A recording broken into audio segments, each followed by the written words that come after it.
இந்த அறிக்கையை அப்லோட் பண்ற காவலர் இருக்கிறார் இல்லையா, இந்த காவலருக்கு இந்த அறிக்கை வெளியே போய்விடக்கூடாது என்கிற சட்டம் தெரியுமில்ல?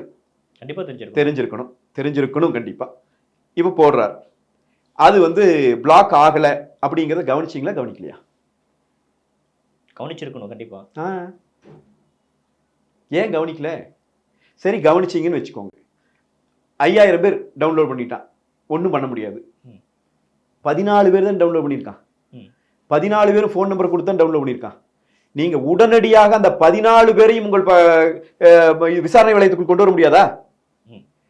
குறைந்தபட்சம் காவல்துறை கூப்பிட்டு அந்த 14 எண்களிலும் இந்த வழக்கில் சட்டம் இருக்கிறது, இது நீங்க எங்காச்சும் பரப்புனீங்கன்னு சொன்னா மிகப்பெரிய தண்டனைக்கு உள்ளாவீர்கள் சொன்னீங்களா? 14 பேர் யாருன்னே உங்களுக்கு பிரஸ் மீட் வைக்கல தெரியாது. 14 பேர்னு மட்டும்தான் தெரியும்.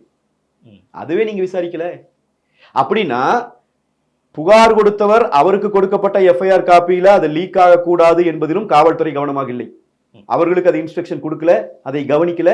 அங்க ரிலீஸ் ஆகிருக்கும் வாய்ப்பை காவல்துறை விட்டுருக்குது, ஓட்டை விட்டுருக்குது. டெக்னிக்கல் கிளிச் நடக்கிறது, இதையும் காவல்துறை கவனிக்கல. அது அந்த எடுத்த 14 பேர் லீக் பண்ணுவானானும் காவல்துறை கவலைப்படல.